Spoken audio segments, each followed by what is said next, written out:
Zamon o'zgaradi, shaharlar kengayadi, odamlar shoshadi. Ammo buyuklikning asl yo'li o'zgarmaydi. Ilm izlagan inson hech qachon yo'qolmaydi. Amir Temur yoshlarni ko'rib shunday der edi: Kitob eng sodiq ustozdir. Kim ilmni egallasa, kelajakni ham o'sha boshqaradi. Sinovlar insonni chiniqtiradi. Har bir imtihon bu faqat bilim emas, balki sabr va iroda sinovidir. Yoshlik bu imkoniyatlar davri.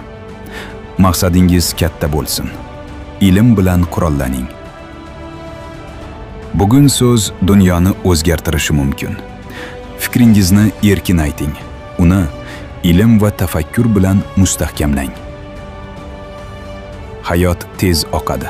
Buyuk sarkarda yoshlarni ogohlantirar edi. Har bir kuningizni maqsad bilan yashang. Tarix buyuk insonlarni eslaydi. Ey yoshlar, ilm o'rganing, mehnatdan to'xtamang va maqsadingizdan qaytmang. Chunki kelajak bilimli, jasur va vatanini sevgan yoshlar qo'lidadir.